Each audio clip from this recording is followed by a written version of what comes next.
All right, so you guys are in for a treat. We're back with another episode. Now? Oh yeah. Okay. So you guys are in for a treat. We're back with another episode of Trash Can Talk Podcast, your favorite podcast, with my guest Elliot, also known as Los Angeles Poet.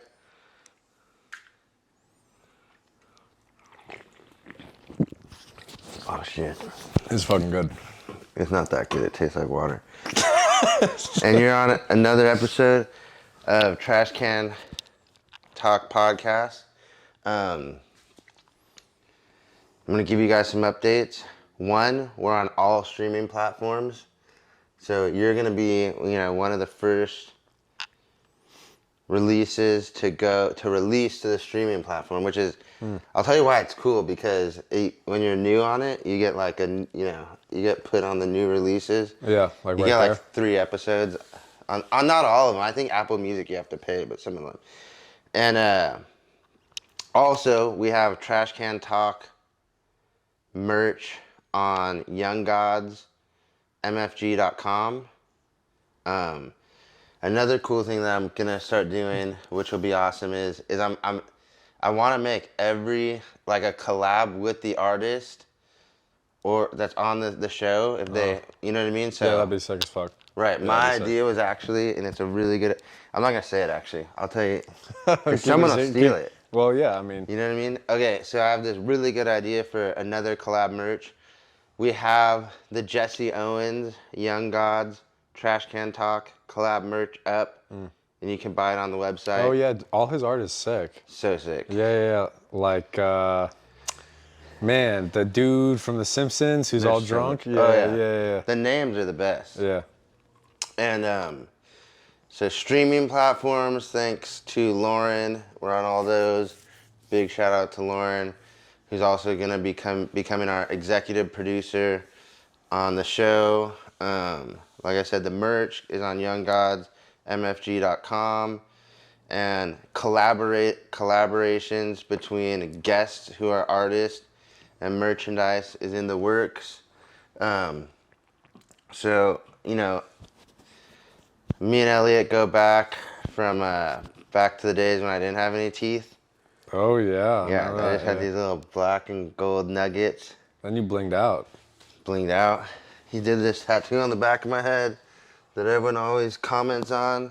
That's why I got the fresh cut. Dude, probably like my most comment, you know what I mean? Like, that's like the one icebreaker for everyone. Like, did that tattoo on the back of your head hurt? Yeah, of course. That's Of course what it fucking everybody hurt. wants. Oh my.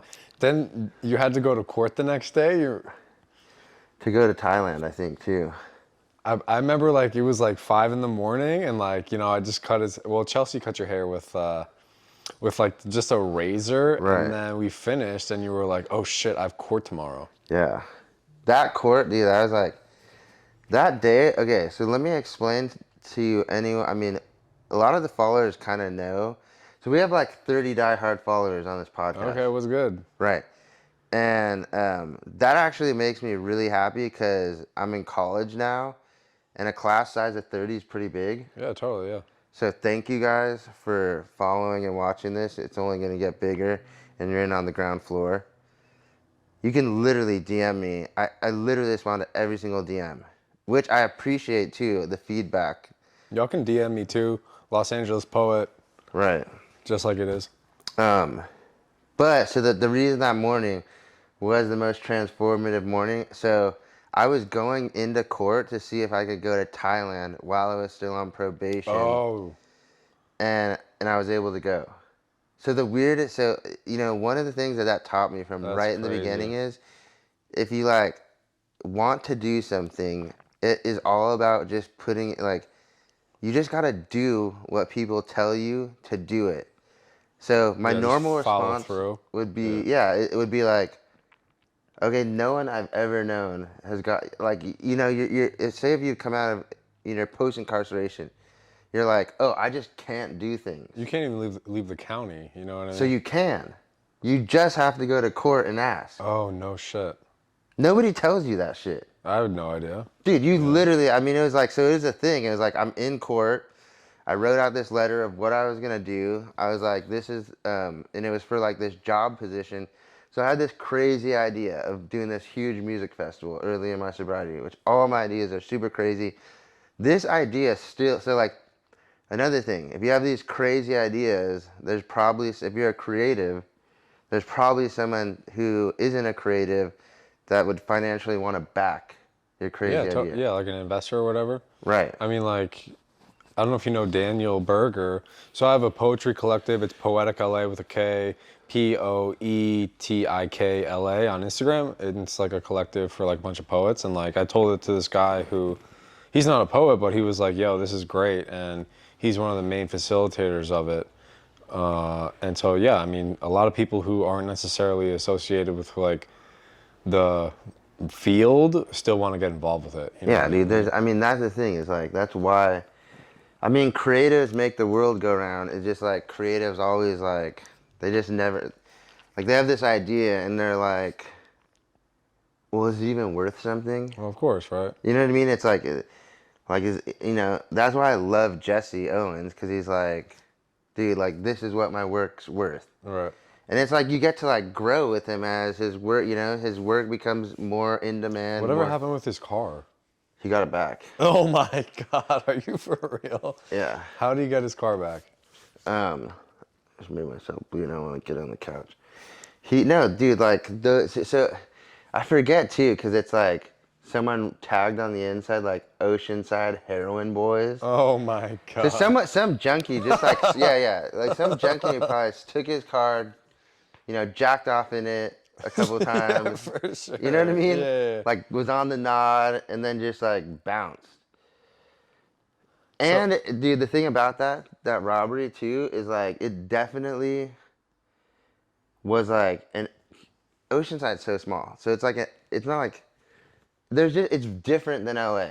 Like in LA, there's just like out of your mind tweakers, and they pass through, and they're what do you call it? Full flight from reality. Right, for sure. Yeah. You know what I mean? So like here, you got that, but it's few and far between. So I think a fucking junkie took it that knew who Jesse was, saw his artwork in the back. They actually tried to return one bin. They just put it on the corner of where he lives. No shit. Oh yeah, me and him were driving around. I'm like, dude, what the fuck? So like he got some of his artwork back. That's insane. I know, but so like me and Elliot have like this long, like intertwined weird path. Like I remember it's like I went to a meeting. I saw you. Well, like 5 years ago, or something, right? Yeah. Yeah. And then I'm like, remember I was walking down the block of my house. I used to live near Melrose and Mariposa. Oh, that's right. Right? Yeah. So I'm like, oh, dude, what's up? Like, and then boom, we ended up working right next door to each other too. That was when we were like walking around at like 2 a.m, right? Yeah. I'm talking. So like, the craziest thing though too is that we are like, Elliot wrote a book. You can find it on Amazon. You can search my name, Elliot Paulson, ELLIOTTPAULSON. It's pretty much a self-help book. It's like a manual for like a person to kind of address like limiting beliefs and stuff that kind of have built who they are as a person, and assess where the truth is in that, figure out like who you are as an individual, and understand like the gifts that you have, whether that's like something creative or analytical, logical. There's a couple pages of categorized skill sets that you can kind of like see which ones resonate with you, and then there's like ways to actually like implement that. Like if you're creative, you could be like a chef or a hairstylist or a fashion designer, all these other things, and that's on a separate list. And then it's about how to pretty much like give back to the community and figure out like what is the best way to fulfill my purpose, and be like, oh, like I can help other people with hairstyling is a great example. Like, like you're creative and you want to make people feel better about themselves because you have such a tie to your own self-image, and when you care for yourself, you feel better. And then, you like help out others and you're like fulfilling your purpose and stuff like that. And that's really like the whole premise of the book. And so, you know, if you're kind of like in a place where you're like, man, I don't know where I'm at and what I should do, I'm in like a rut and I feel stuck and I want to like elevate my life, I would totally encourage you guys to check it out. It's Being and Becoming Myself. There's like a yin yang and a flower of life overlapping one another. You can find it, just search my name. And it's also linked in my Instagram. And it's like, here's the crazy thing, because like, so now, I mean, I there's a couple there's writers that watch this. One, you know, I mean, one of the guys is like, Sponsor me. No, I'm just kidding. oh, I should link you with them actually. Oh yeah, that'd be sick. Yeah, yeah. Yeah, you know, he's done some big books, and then I have some people too. I think there are like 3 people that reached out because like they're in my boat of like, you're like, how, you know, I actually just took a writing class with Oh, Jimmy, yeah, I saw that, dude. that wrote Blood In, Blood Out. Jimmy That Santiago Baca. that is correct. How'd that go? Was it? I mean, Lit? dude, it like, so it immediately, I wrote something right after, you know, like something that's like, I mean, it was really good. I live in this world though of like, my writing's not that good. Of course. I mean, that's how I feel. Cause I'm like, dude, I could tell you something exactly how I want to. But then I tried to do this thing. I tried to talk to text. Oh, was that better? It was not better. So like, That's even so even great. to like this guy, Jimmy said, he's like, you have to read books Well, of course. to Yeah. write, Of course. and then you have to write To read. to write. Oh, interesting. He's like, you have to write or like type, like, you know what I mean? Right. Otherwise, like. Yeah, he's like, it's just like, it's like the process of it. So I think he's like a handwritten guy. So too, Oh, sure. he told us to like, he's like, write me a handwritten letter and mail it to me. I guess if you get any piece of his writing, the smallest amount that it's worth is 2,500. So he's like, if I write you a letter back, he's like, you could sell it for 2,500 if you need to help pay for school. That's crazy. Right. I would keep it forever. Yeah. Right. But it's like, dude, so I mean, what was it like? Because this is something I never asked you, and I knew I was going to have you on the podcast. So it's like this, I just never asked you so that you didn't have time to think about it. Here it comes. But it's like, when you sit down and write that, what is that like? Right. What? That book. Well, it actually all started, and I did start with it like handwritten. It all started from this concept of like, if I was my parents or if I was someone's parent, what is the manual that I would give to them? I think about that every day. Right. And it was, and then, you know, it just like developed from there, you know what I mean? Just adding chapters. I worked on it for like 4 years, like 15 edits, like printed out, go to Staples, like red pen, you know, and it like just developed on its own. And then, yeah, I mean, it really just started from this idea and Right. being like, let me just put some words on a page and just like one main idea of like, how what do I need to know? I think that was probably the most important thing. Like, if I could give myself a book, Right. what would that be? No, I always think about that too. I always think too, I'm like, how multifaceted should it be for me to write something for Malachi? So like, I'm always like, well, one, like now I'm like, I'm gonna write some things, right? But I was like, with me, I gravitated towards music. So I mean, I've written a couple of songs. Well, And yeah, I then- mean, you're in a band and all that jazz, Yeah, you know what I mean? but there's ones that I, you know, and see, Escort's never recorded, and I wish it would have, but it wouldn't have been good. There was like that weird. Those songs were just very like old me. So you know what Sure, I mean. It would be something nice to like give to Malachi to be like, oh, look at like I was like you. I mean, it'd be nice to record those songs. It would, but you know. Cause like I said, I gravitate towards music, so like everything I feel like I learned is from music. Yeah, I relate to that. Like early on when I heard the Germs, I was like, I want to be like this. I heard the Red Hot Chili Peppers. I Oh, of course. automatically, Yeah. being from LA, Well, yeah. just the music I think has an LA vibe. Like anyone who like doesn't Well, like yeah. Under the bridge, right, like and I lived under that bridge. you're right. Yeah. And dude, the thing. So it's like, but then art too. So when I was 20, I think about like, oh no, like 21. I got super into Shepherd Ferry. Oh yeah. Shepherd. There was this one guy, Mark Almera, did a lot of poster art. There's this one French artist I really like. I mean, I always really like Banksy. I mean, those are bigger. It's weird because you say bigger artists, but then like no one knew about them. Yeah. Sure. Nobody was like, dude. I used to buy the full Shepherd Ferry prints that are probably like priceless now from this place over in Encinitas called Ducky Waddles, and they were like $75. No shit. Yeah, even I think I got one for like 40. That's crazy. I know. So it's like, and I lost all that shit too. But Oh yeah, you lose everything. Right? everything. Yeah. But like, so I'm like, I'm always like, dude, since I'm capable of doing all these different things, like I want to, leave behind all these Sure. clues and artifacts, and because I also too me with like clothing and like I used to like hardcore metal bands T-shirts, and they would like always like put something on the back, like you know what I mean, like it was never just like the band's name. It was like, vegan, straight edge, hardcore, Sure, or yeah, like yeah. this, like A big X on like the we back, stand yeah. for something, and I Right. loved that every piece that they did stood for something. It wasn't just to make a shirt for merch. So like That's a really good point, yo. yeah, I'm looking into make some shirts right now, and I'm gonna take that into consideration. oh yeah, for sure. I mean it's really like there's like one thing of like branding and logo, but like even like the first Young God shirts, like all right, the pocket shirt, you have one of them. Yeah. You know what I mean? And it's like The one, sunshine every day makes a desert. right. That's It's like, like yo, people love that shirt. right, that's a fucking great shirt.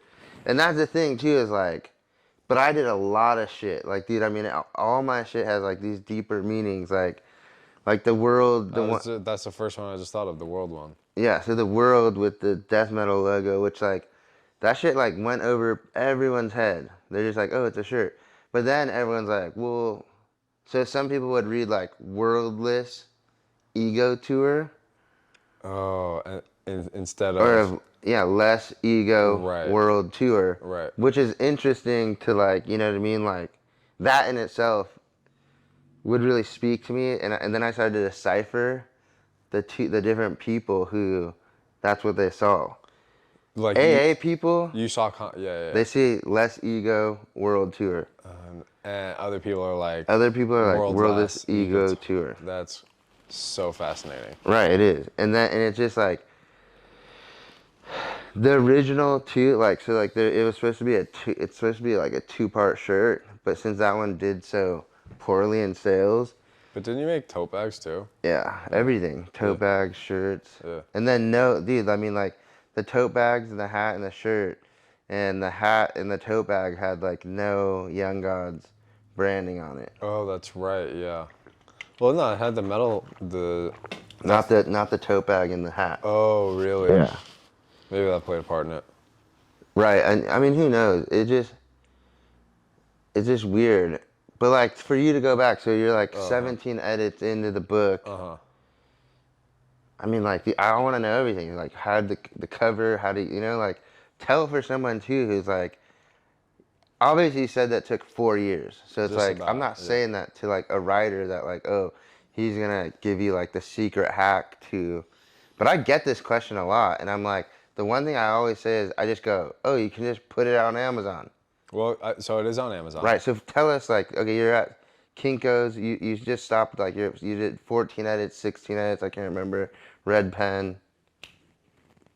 And then what I did? Where do we go from here? Yeah, to the book coming out. Well, I did hire someone to paginate the book. Like I made the cover art, but they combined everything together. They formatted it so it could just be printed on Amazon, and so I had it as a Word document. They actually turned it into like Illustrator. I don't know what program they use, but they gotta be something like that. they paginated it. So like for instance, like on the Word document, it's like 140 pages, but the book is like 217 pages or something. Right. Because it's totally formatted different. Yeah. Right. It's not like 8.5 by 11 size book. You know what I mean? And so that was that. But as you were just kind of saying, like, what was the process?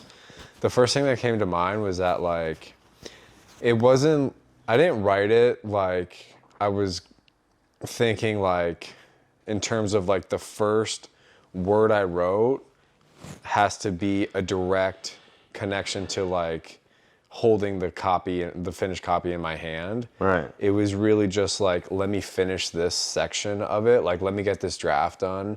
Like, let me do this. And the ironic thing was that, like, I didn't see that until hindsight. Like, because when I finished it, it was like 40 pages, and I gave it out to people. You know, I printed it out, and I was like, yo, I just wrote this book. Oh my God, like this. And they thought that I was done with it. It was like 40 pages long, and I handed it out to everybody. And when that was finished, and I could look and review that, I was like, oh, this is not finished, right? And just like having this level of like self-awareness and objective judgment, seriously, like criticism, and being like, is this piece of work congruent with the best work that you can put out? And it was like, it's not, you know? And so, but then, you know, it was just it's a continuous refining, and just being like, okay, I'm here now. Right. You know, it's like you're in this living room's like totally empty, and you're like, okay, where do I start? Well, I know I need a couch, right? Yeah. So you put this couch in here and be like, okay, is this the completion of the living room? No, maybe I'll get a lamp. Yeah, is that it? Maybe I should get a table. And it's gonna get to the point where you're like, oh, cool, like this is all exactly how I want it. You guys should come over. You know what I mean? Yeah, see, so like I just published this short story. Oh, really? Oh yeah. I mean, it's not out yet. It'll be a book. It's coming out in a little while. Oh, you gotta show me that. I will. Yeah. But dude, okay, so here's the thing though. So like, and I don't know if this is how it worked with you, you know, because now you keep writing, you're doing poetry. But like, dude, I did that short story to the best of my ability after like, you know, what I thought was a great English semester one. With that dude? No, and so that's okay. the thing. Okay. So then, 2 weeks later, I do the writing class with Jimmy Santiago Baca, And what, you realized everything you wrote was garbage? and I was like, dude. Yeah, totally. So did that happen? Of course it did. I'll go back and I'll read the book and I'll be like, I also wrote a short story, again, linking my Instagram, Los Angeles Poet. But when I look back and I read it, there's like maybe 70% that I'm like, yo, this is sick. Like this really, I really like these lines right here. But then I'm also like, why did I say this like this? This is so like jumbled and like, Right. like I'm like sitting on like a hierarchy and like talking down I know, to I hate the reader. You know, it's very strange. And what helped a lot with that, if you guys are writers or creatives, is asking someone their opinion, who you trust. And it has to be with someone you trust, because you have to tell them to be real. Like, you can't just be like, oh, this is good, oh, it's cool. Like, that's not, like, this dude, I don't know if you know Alan Howard, whatever. Script writer for 40 years. I showed him this poetry thing that I put. I know him. The older guy? Yep. Yeah, amazing dude. Right. Right. And I showed him this poetry, and he was like, are you sure you want me to tell you what I thought? And I was like, yeah, dude, what do you mean? Yeah. And what was fucked up was that I finished this like chapbook of like 30 poems, and I submitted it to like 50 contests. And still to this day, I get emails about it. And so when he reviewed it, there was either critiques in each line, or the whole poem was slashed out. And he was just like, poem after poem, he's like, I don't know what you're saying here. This is incomplete thought. There's a typo right here. Like, you can do better than this. Like, really just gutted me, like, one after the other, you know? And as much as that hurt to receive, it was actually the best advice that I ever got, because now whenever I write, the paramount thing that I try and convey is some type of message. Because for so long I wrote with just like, I feel, Right. you know what I mean? And, you know, like, yeah, people resonate with that, but like, I don't want to tell you my opinions. I want Yeah. to tell you about what is. Did you take any writing classes? I did. I went to LACC, and like when the pandemic was going on, I was like, "Oh, perfect! I have all this time." Right. And I took 4 classes in English, and I withdrawed from all of them because Wow. I know, because it was so much. It was all like That makes me Shakespeare. feel great. Oh, Right now. you should feel great. Here, look at that smile. Straight A students. No shit. Well, I got actually. I think I ended this semester with a B in English, and I wanted to contest it but it was like, so the only thing is I turned in my final project late. The final project was 200 points. I don't know how much you shave off, but Maybe I mean, maybe half. It's late, you know what I mean? okay, then I would, then I guess I'm at a B. That's So I got a B. Everything else I have an A in. that's amazing, dude. Regular sociology classes, you know what I mean? Like, Give me your report card. it's right here. I bet it is. Huh? Of course it is. No, I mean, transfer your grades to me. Oh, okay. Then Yeah. You know, I wish I could, dude. I just got my AA from LACC this last couple weeks ago. 100% Oh, yeah. career sociology, 95%, You're 96%. killing it. Right. Is this thing good still or what? Yeah, you're good. Okay. Testing. It's upside down, but it's catching it, I'm pretty sure. Let's flip it the other way. There you go. Yeah, I think it just flipped right now. Really? Okay. Yeah. Yeah, no. No, it must have. So here's the thing, though. So, like, man, so all your feedback has just been from other writers on how to keep writing? Yeah, my neighbor is actually getting his master's in poetry, Right. and he just moved in and by coincidence. And I was like, he's smoking a cigarette outside, and I was like, "What do you do, bro?" And it was funny, he said it like so reserved and like almost like he didn't want to tell me. And he's like, "Well, I'm getting my master's in poetry." And I was like, "What? Like, are you for real?" And his poetry is super dope. It's super dope. And he's given me so much advice. So this poetry book I was working on, I had like 80 poems. And he's like, "Nah, bro. Like, you need 30 at the most." Yeah, you need to be doing zines. So Poetica, we're gonna do zines. You got it. Yeah, we were just talking about it yesterday. Yeah. But yeah, I mean, it's all like, stuff that I've been told by other people, and like, I'll show him my work, and he'll be like, he tells it to me straight. He's like, either this is fucking fire, dude, or he's like, really, like, come on, bro, like, just like, you can do without this. You should end it here. I don't really know what you're saying here. Right. And it's helped so much. I mean, the chances of a freaking poet. I know, and his girlfriend is also A poet? She's a poet and creative writer. Do they call themselves poets? Because poet and junkie sound very I mean, they have similar. They're like synonyms. Yeah. You know what's crazy? I was They reading are. this Malcolm Gladwell book, and he talks about Sylvia Plath. He's talking about coupling, which is when one thing is occurring, another thing is occurring. And he's talking about how Sylvia Plath, poet, she won the Nobel Prize in poetry after she died, but she died by killing herself. She stuck her head in her oven. Suicide and poet, yeah. Yes. Go. Exactly. And so I wonder why. Well, I don't know why, but in Malcolm Gladwell's book, Talking to Strangers, he says, out of all other professions, poets kill themselves more than all others. Well, because no one's hiring you guys. Well, yeah, anything. but it's like, the troubled soul, you know what I mean? Like, Right, which, I mean, financial security would really help. Well, that of troubled course, soul. of course, yeah. And that's not coming in any, you know what I mean? Like, you get into, like, writing poetry, like, you're not looking at, But there are people like Saul Williams, like, you have to, like, just, like, figure out your way. You do. So I heard something, too, about, like, Playboy. Okay. So I didn't even know Playboy has Oh, short stories in it, of course. So poetry. that's kind of how like what it originated as. Dude, you know how much they pay for a writing excerpt? You're $2,500. joking. Swear to God. I'm about to email them. Yeah, you gotta start just sending, like, just Yeah. flood them with your, like, best work. Hey, would this make it? Hey, do you think this could? Well, I don't know now, because, like, is there still print?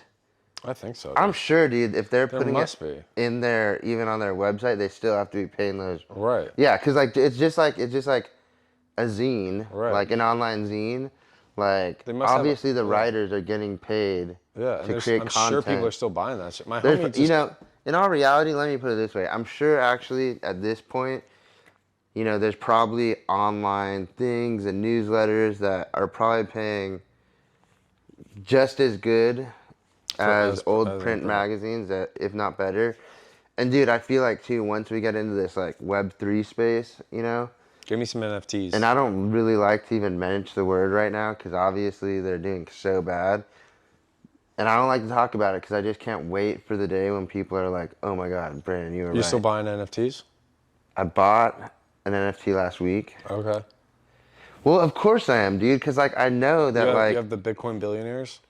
of course, I was gonna get one that was like a typewriter, and you like look like I me. have one with the typewriter. Oh yeah. Yeah. Well, yeah. So I mean, I don't want to talk about NFTs too much on this thing, but I did buy a Weather Report NFT. What is that? It's just this. I mean, it's like a hype, like streetwear brand NFT. So like, there's just, I mean, the thing, Actually, I just went to an NFT gallery. of course, and it was And amazing. it was Where did you crazy. go to? Super Chief or No, I don't know where I went, but I was it didn't. last night? No, it was 2 weeks ago. I didn't know this, but the the artist's name is Nicole Buffett, and my homie who I went with messaged me the next day, and he was like, "Yo, that's Warren Buffett's granddaughter." Wow. I was like, "What the fuck?" Of course. Yeah, it was crazy. But like the thing, I mean, I think the reason, like, I feel like that has with artists. I think artists, like, you know what I mean, like they're like Elliot Smith.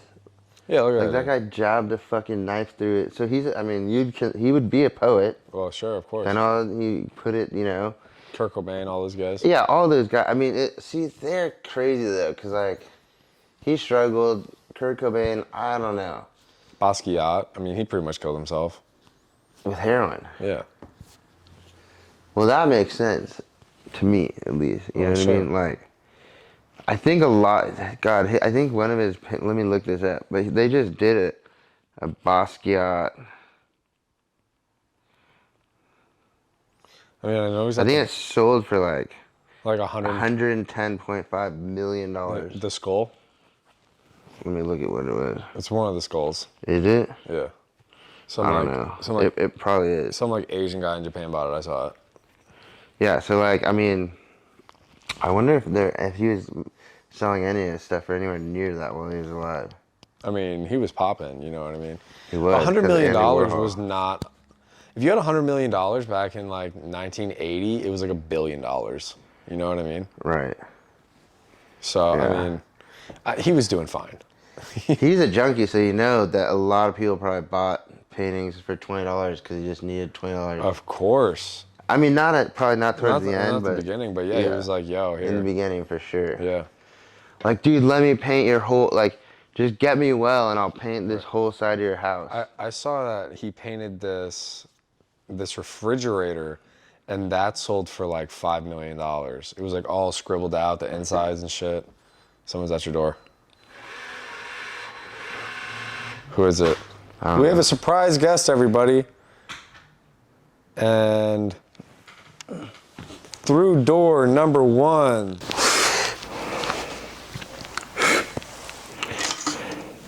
Trying to get sponsored by Kirkland For meat? for sparkling water. Damn.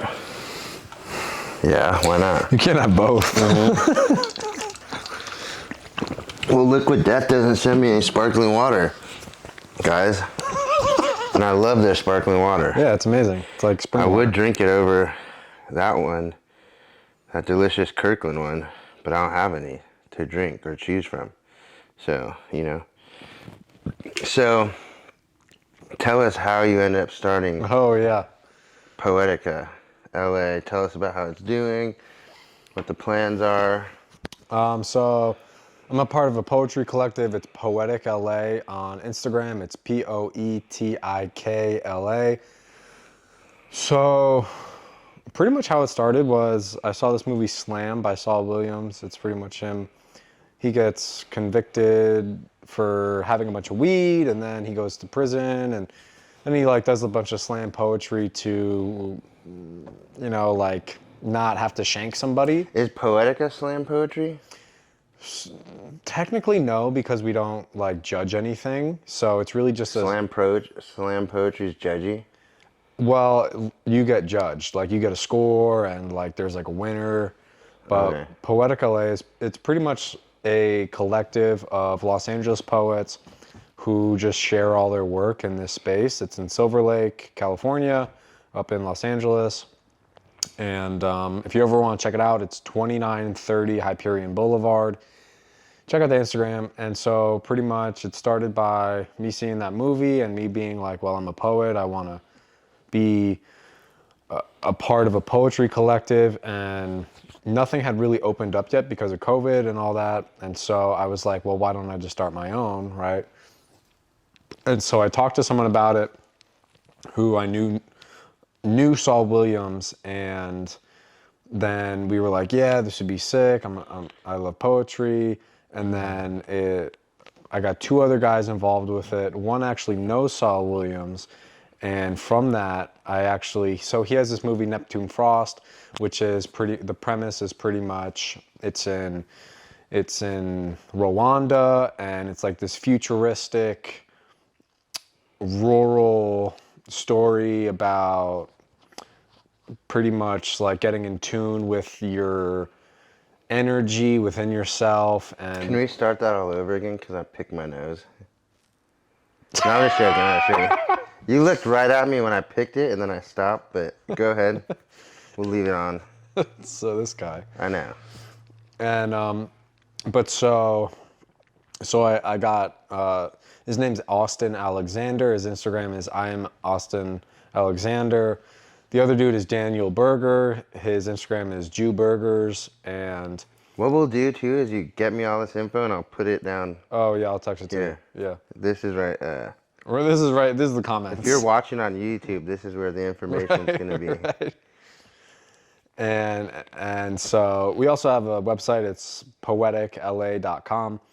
And so pretty much what happened was each person of the collective, myself, Daniel, and Austin, along with this dude Gabriel, we pretty much just all are being in charge of one department or the other. I do stuff on the website. I'm getting more into social media in regards to TikTok. Daniel does Instagram and reaching out to poets and doing lineups. Austin does the flyer. He does facilitating with other poets. He's sourced a lot of amazing poets. And it's really been a communal effort to actually like make this happen. Did Austin reach out to Eli, or did Eli see? Oh, Elijah? Yeah. Well, Elijah is also a friend of mine. So, I mean, Right. he saw my stuff on Instagram and he was like, yo, what is this? And I see him. These guys know you're sober? What? Do they Yeah. know? Oh, yeah. I mean, yeah. This is. I don't know. I don't know about Other breaking people? in other anyone. I don't do that. Sure. So I wouldn't just come on here and be like, this guy is. You know what I mean? Ooh, sure. If you want it, you know what I mean. Like it's Sure. free form. Yeah. People know I'm sober. Well, sure. I mean, I meet a lot of other people in other communal-based settings, and so that has helped a lot because Poetic LA follows. It starts right after an Alcoholics Anonymous meeting, so a lot of the people who attend the Poetic LA event are also a part of the previous AA meeting, right? Yeah. Now, is there a chance of getting Elijah's father to throw down? I mean, I don't know, but The so almighty Thelonious Monk, Bob Forrest. I mean, that I would literally drive to hear him come I mean, I could ask I'm him. sure people would actually too. So like my friend on the East Coast was like, man, I'd love to hear him, you know, because he doesn't. Oh, he might know him too, but he's like, I'd love to hear him throw down again. That'd be cool to hear him do some spoken word. I mean, yeah. There's some people who I would want to like connect on there that I'd want to hear. Like Don Bowles, I'd love to hear. Who's that? The drummer from the Germs. Okay, that'd be sick. I'd love to hear what he would say, you know, and like, you know, Bob Forrest, Thelonious Monk. I mean, there's so much good people in LA to do some spoken word. Right. I mean, How do you guys go about getting those? Like, okay, and here's another thing that I wonder too. If you were to have those people, because right now, Poetic LA is, how do you present your poetry? Anyone? yes. So I don't have to submit to you what I'm going to read. I just walk up. Yes. Wow. I know. So thankfully, so we do start the event with the premise of if you say anything racial, slanderous, discriminatory, any of that type of stuff, Yeah. we're gonna Cut the mic. Yeah, we're gonna cut Is the mic. someone ready to cut the mic? Well, we Is just be someone like, sitting at the PA? no, but And you could just scream at that point. well, we'd be like, hey, bro, like, because it almost happened one time. I'll tackle someone if I'm. Well, I know it was crazy, and we just had this LBGTQ Right. IA plus event, and so it could have went one way or the other with Right. some people, you know. But it was actually really amazing. Everyone was super supportive of one another. It was very supportive. How long have you guys been doing this now? So we just had the event yesterday, and Right. that was our 6th month. Okay. It like right now when from is there a start and end time? Yeah, it starts at about 8, and then it ends around 9:30 or 10. So do every time is the poetry go all the way exactly to the end? Well, yesterday, because of the LA Pride event and stuff like that, some people didn't show up, right? Right. So we cut it maybe 20 minutes short, Okay. but usually yes. Right. So I mean, now say you were to get some like people that would would attract people, would you put that on the flyer or would you just make it like Sure. every other night? No, we would for sure put it on a flyer, Right. 100%. Because I mean, it'd be cool. Because like now you're gonna get to that point of where you're like, oh, I mean, pretty soon you'll get to the point where you're like, dude, one, we want to obviously showcase our OG people Right. who've been doing this Right. since day one, and then two, like having some like spoken word, like dude, I mean, just some like Inger Laurie from the Nymphs would be a cool. There's some like OG heads that I'm sure would be down to do it, and then it'd be cool to hear them. Well, yeah. Well, so the whole thing I was saying with You got the guy that outreaches to people. Right. So the whole thing I was saying with Saul Williams is I went to his movie premiere, Neptune Frost at I can't remember, but and we were talking with him. You know, he's super busy, premiering. Yeah, of course. Right. But we do have. I mean, Austin definitely has connections. He's a world famous slam poet. Right. Like, he's super humble and like. But he definitely has connections. He's been in the space for 15, 20 years, was like teaching in Hawaii, like all this Right. crazy stuff. So we definitely have the potential to insource a bunch of amazing people. And so now, we've been dedicated to developing this since the beginning. However, now it's starting to be like, okay, like yesterday we just talked about like, what are we doing? Right. And so we talked about like we're gonna make a zine. Right now, one of the next milestones we're working towards, like a bigger one. We have a zine. We're gonna make a zine and all these other like minor milestones.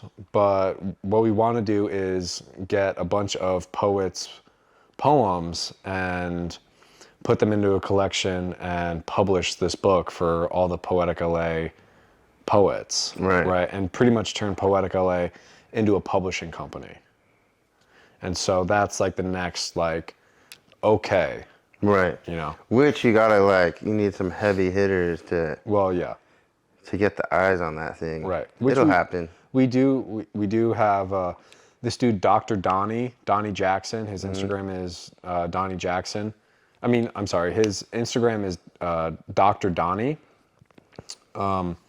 He's like Super into it. He's been around for a long time, and you can see him on the Instagram, and he's amazing. We've had, because like if you're a poet and you've been doing it for a while, you have all these connections, you know, all these people, you go Right. all over the place, like doing all this stuff. And so it's really just about like us being at the place where we could be like, okay, now we're ready to do this. Now let's source people in. And that's what we were talking about yesterday. And so right now is Poetica free of charge? Is it always in? Well, so it's free. Okay. You know, we take donations. Donations. Right, we take donations, but like you can just walk in, you can chill. And yeah. So it probably, I mean, to go to that next step of publishing, donation, GoFundMe, Venmo, donations, You guys all that stuff. Yeah, of course. If you guys want to contribute to the cause, which would be incredible, all of our funds, some of our funds actually go to the reforming the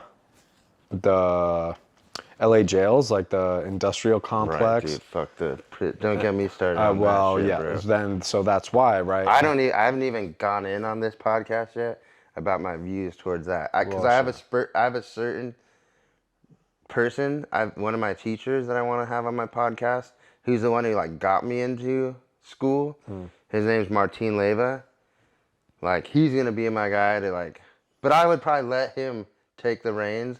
Like you're talking about the poetry and publishing a book, and I would just be here kind of like being like, oh, here's why I know anything about this. Right, you know? for sure, yeah.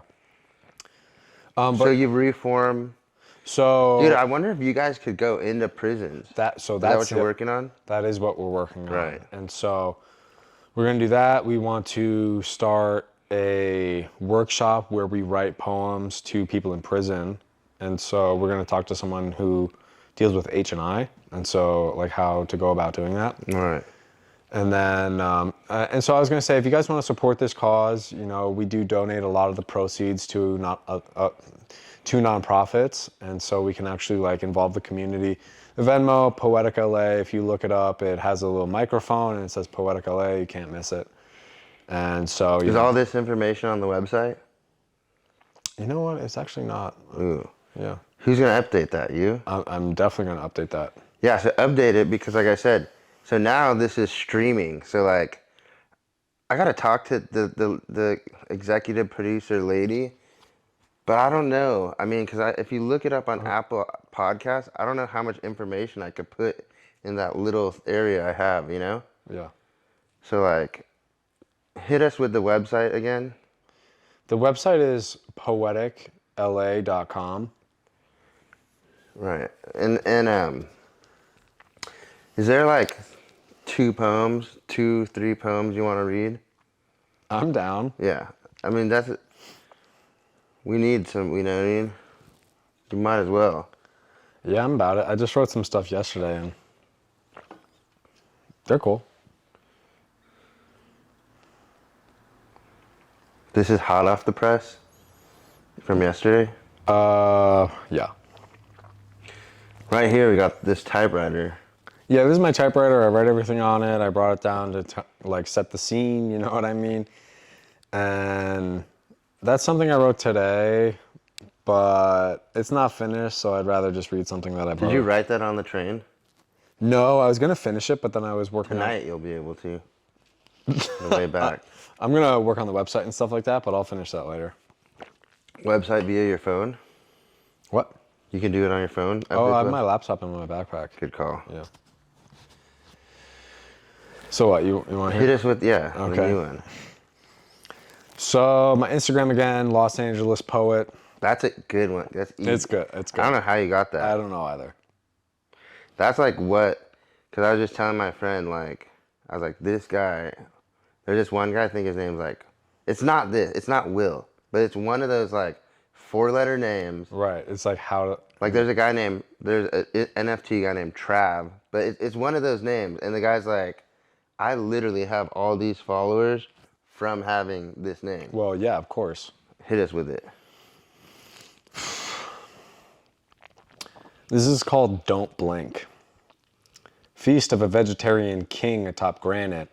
Blackest blackberries, ruby red cherries, mandarin sliced as thin as fashion models, cantaloupe, golden orange, crescent moons, honey as pure as preschool, dripped majestic off its wood scepter, spun down through cornucopia air, a spider's angel's thread down from gold, apricot goat cheese magic dream as it crumbled divine besides brie, golden white oasis of milk decadence, feta watched as a child does an avalanche, white rolls pristine over pristine, sunset carrots purple yellow orange, laid up as lovers do in the sun, while cucumbers dip their toes into pesto hummus, vibrant serene green, tomatoes as childish as puppies slept.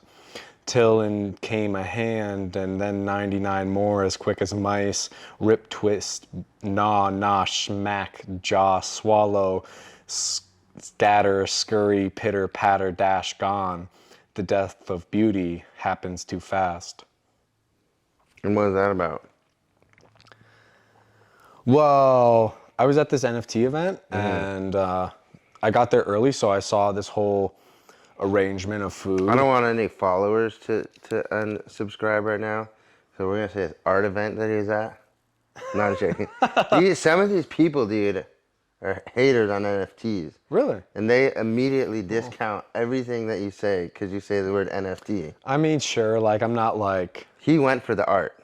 I did. I worked for a nonprofit. Someone invited me that I met on the street and whatever. But so I was at this art event. I love NFTs. I don't know why. You're a clown. Yeah, I don't know. Right? I want to talk about it more, but tell me about this event. Well, like how I said, it was Nicole Buffett's. Oh my God. Right. And she has so much money. Yeah. And you would let her buff it. And so it was like this whole arrangement of all these amazing fruits and cheeses and vegetables. Big charcuterie board. Charcuterie board, exactly. Charcuterie. And I got there early, so I saw everything when it was first put out. Nice. And then by the end of the night, it was all gone. Right. Right? It was all a mess.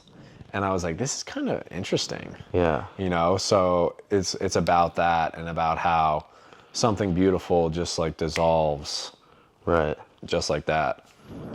And Metaphors of LA. it's production, metaphorical, but yeah. also very literal. To the point. Right, exactly. With the dip pesto. Right. Right. Wait, you want something else? I always, dude, like people read, like, I mean, I pull like even if Jesse or like someone, like I pull like so much things out of art. And that's the coolest thing is like that, how subjective it is. And even like with your little, this is what it's about. And then to know actually about that board. And then if you know, like if someone goes back, rewinds, which they probably will, guaranteed 5 people at least will do that. They'll be like, wait, let me go back. And then they'll hear it and they'll hear something new now. Yeah, of course. Let me get another one, yeah. Another one.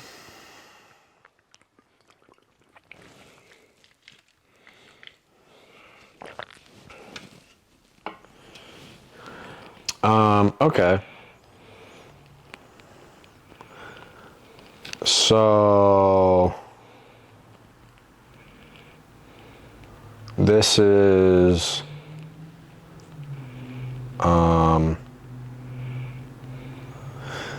called Show Me a Hero and I'll Write You a Tragedy. It is, I can't remember the name. It's the dude who wrote The Great Gatsby. It's a quote from him. I can't remember his name. I don't remember his name I either. can't remember his name. If you guys fucking know his name, the dude who wrote The Great Gatsby, this is a quote. It's called Show Me a Hero and I'll Write You a Tragedy. Clown with, hold on, let me start over. It's called Show Me a Hero and I'll Write You a Tragedy. Clown without a smile atop apartment bed sheets while soothed jazz tunes sound. Hold on, let me start over one more time. You're gonna cut this anyway. I'm not gonna cut it. Okay. Show me a hero and I'll write you a tragedy. My followers like real. That I got you guys. Go ahead. Get it this time. You got it. Clown without a smile atop apartment bed sheets while soothe sad jazz tunes sound as the blind world runs round beyond silent wise window. Saxophone tears float through, passive fingers of piano follow. There is understood in the air. Memories of dead yesterday, dreams of stillborn tomorrows. How beautiful it used to be, life a prism shown rainbow. There are no young laughs, no optimism balloons, no love cake to have and eat. Clown without makeup fastens on facade, clothes, hair, and all. Paints on upside down frown, upside down, upside down, upside.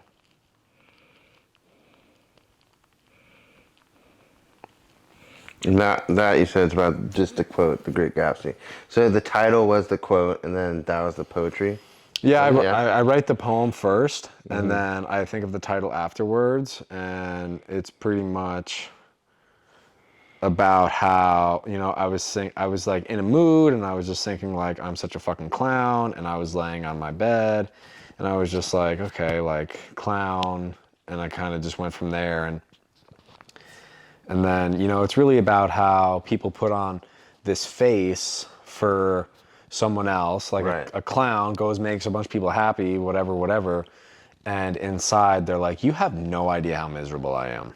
Right now, dude, this is. I mean, we're gonna end the podcast on this, but and I don't know, cause like I don't really fake it. You know what I mean? Sure.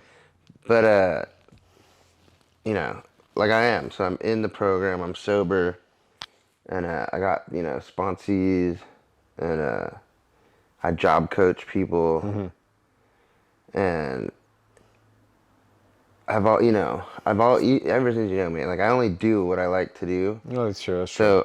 So like the main reason I worked at Cosmos is I loved working at Cosmos. That was my favorite thing in the world to do. Then event production, I was like, this is amazing. I love doing it. So like the one thing about like, sponsoring people or like coaching people is like, dude, I went through this thing, and it's like my Chris died from NoHo recovery. Marty had died previously. My really good friend, the lawyer, and then Marty, the dude who always wore cowboy boots. Yeah. Yeah. But he didn't. Didn't he just have cancer? It was a more in Yeah. Co-occurring event. I know his like Whatever. he passed away. I know his family. It was a lot more private passing away. He did have cancer. Yeah.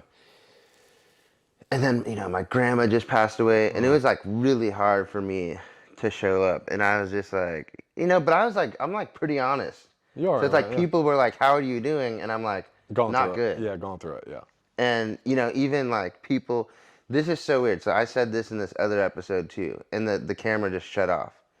But Right now. and I think it will any minute. So we'll see if this makes this episode. There's something about this like, and then people are like, "How are you doing?" And I'd be like, "I'm not doing good," and I would tell you like what's Sure. going on. Sure. Which then I started to realize people started like not asking me. Really? Less people started calling me, taking my calls, and then it broke down to actually like my core group of like Chelsea, Jordan, Nate. That's interesting because Right. because someone at the gym was like, "Hey, dude, how you doing?" And someone told me to be honest. I saw a video of it, and I was like, "Honestly, dude, I woke up and I was like, why don't you just kill yourself today?" Right. Like, and then I just like went about my day. And so he was like, "How you doing?" And I was like, dude, like, I've been thinking about killing myself all day long." And he stopped what he was doing, and he was like, "Dude, I've been going to therapy for like a year. I totally relate." Dude, that's like and it's such a, because I'm the kind of, dude, I actually take a lot. There's no one I ever turn down on a phone. You know what I mean? Well, of course, yeah. I really take a, I don't even know the number. I'm like, "Yo, hello," Yeah, so like the same way. But I always sit and listen, and if I have something to like give you, I will. But I think even if I was to, if I were to listen to myself, you know, and I ended up going back to therapy and counseling because it was free at the college. Oh, sure. And I mean, it really, really helped, you know, and like 4 weeks of it did it like turned me around out of what I was in and got me back to here where I'm at now. But it was just like an interesting thing to be, you know, because like there was a lot of days where I felt like the clown because I didn't want to like. Right, exactly. Well, what I didn't want is someone to be like, "How are you doing?" and then them being like, "Fuck, I should have never asked this guy." You know what I mean? Well, sure. I mean, if you like to start small and slow, be like, I want to start getting honest with people. Like, if you guys like want a tip, do it with the cashier. Cashiers will always ask you, "Hey, how's it going?" Right. Right? And then be like, "Honestly, I'm not doing great at all today. Right. Like, it's been a really horrible day." And they can't go anywhere. They have to continue to engage the conversation. Not all of them will though. Some will be like, Well, "All right." Well, sure. You know what I mean? Well, but they'll have some level. They will have to respond, right? Right. Well, so I mean, I did it with that. Like you, I mean, anyone who knows me is like knows I'm gonna fucking tell you Yeah, sure. the real shit. I'm the same way. So like, you know, it just interesting because like that we end on that because I mean, I really went through it this last. It's been months, dude, and it was like. I feel you. And the worst part about it is like, you know, when you're really going through it and so like you know, I was once, you know, like, you know, I tried to commit suicide 3 times and, you know, they're just like, you are bipolar schizophrenic. Now this could be meth induced or this could be real. We're not sure. Like you should be on this medication. I did too. I took the medication till like I stabilized and I was even able to accept like, okay, meditation, prayer, working out. Now it's like that I have that pretty full toolbox. I haven't had to go back on the medication for like a year. Now, this that just happened was like, damn. It was just like an eye opener of being like, okay, so like, you have a lot more growing to do. Maybe. I think you always do. You know what I mean? Yeah, like, of course. I'm not gonna say like maybe it's this, maybe it not, isn't this like overnight exponential growth, but like for me to say like you have a lot more growing to do, it's like I always know I have a lot more growing to do. I plan on growing mentally, physically, my education, all the way probably Reach to another platform, yeah, and to that's a wide horizon where you start to understand more, and then that takes you to another level, and then there's more to learn there, and then you go. And to see, the another level that I'm at now though is this like go back to the beginning. Oh, interesting. Redo all this stuff and then let's grow again. What did we miss? Sure. And I'm always That's like, smart. what? And dude, you know, the thing that what I missed is this: how vital and important a daily reflection on my life is, to the point where I had to start. It's like I have these like. Do you know if this camera's still going? It is. It'll beep. Oh, sorry. So I have these things where I just am like, you know, throughout the whole day, I'm literally writing down like the stuff that happened with every people, and I have a log of it. So it's Oh, like, that's cool. So basically, what I had to do instead of doing like a 10 step at the end of the night, I had to start just looking at every interaction and then writing down what it was. So like, you know, Chelsea would be like, "I love you," and I'm like, "I love you too," and then she'll be like, "How are you doing?" and you know, I'll be like, "I'm all right." But in my head, I was like, dude, I started thinking that everyone is being inauthentic with me. I have felt that many times. So then, like, the closest people to me, I'm like, I was getting resentments at them. And we all know, like, for us, it's not the best thing. So Yeah, for sure. then and it's the worst, too, though, to go up and be like, hey, like, I just want to let you know. No, that you are really, I fucking like, hate you right now. You might be the best human in my life, but I am resentful at you. Right. Hot as fuck. Be like, my name's Elliot Paulson, and I'm on Trash Can Talk podcast. But look at my camera. My name's Christy Mack, and I'm on Trash Can Talk podcast.